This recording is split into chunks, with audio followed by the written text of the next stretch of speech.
Welcome to Dead House, Goosebumps book, written by R.L. Stine, Chapter 5. I couldn't breathe. I couldn't cry out.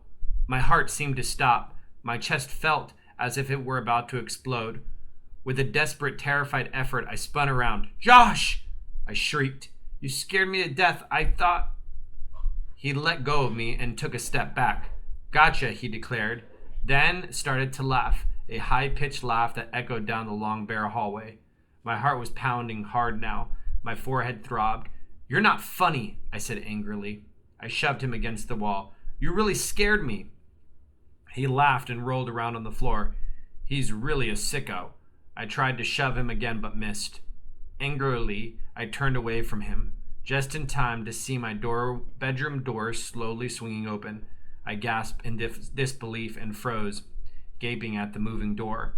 Josh stopped laughing and stood up, immediately serious, his dark eyes wide with fright. I could hear someone moving inside the room.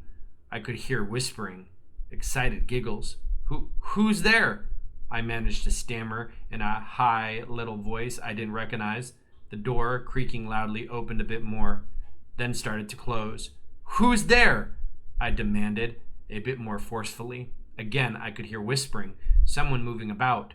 Josh had backed up against the wall and was edging away toward the stairs.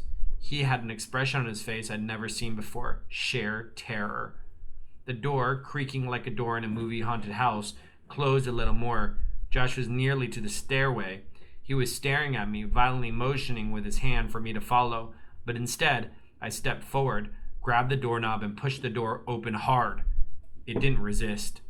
I let go of the doorknob and stood blocking the doorway. "Who's there?" The room was empty.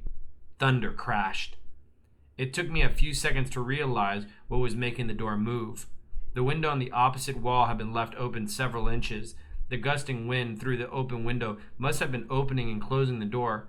I guess that also explained the other sounds I heard inside the room, the sounds I thought were whispers. Who had left the window open? The painters, probably.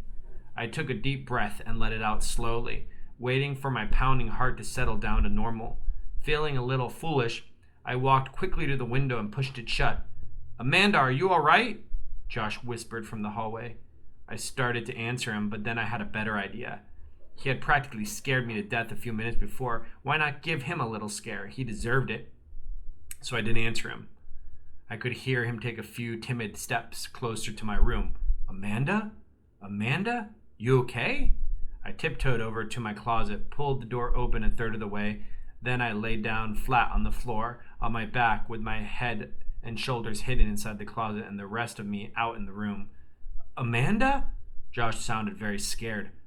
"Oh," I moaned loudly. I knew when he saw me sprawled on the floor like this, he'd totally freak out. "Amanda, what's happening?" He was in the doorway now. He'd see me any second now, lying in the dark room, my head hidden from view, the lightning flashing impressively and the thunder cracking outside the old window. I took a deep breath and held it to keep me from giggling. "Amanda?"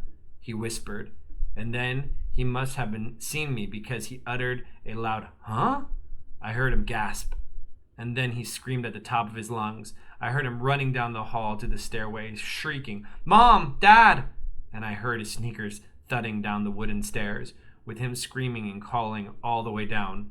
I snickered to myself, then before I pulled myself up, I felt a rough, warm tongue licking my face. "Petey!"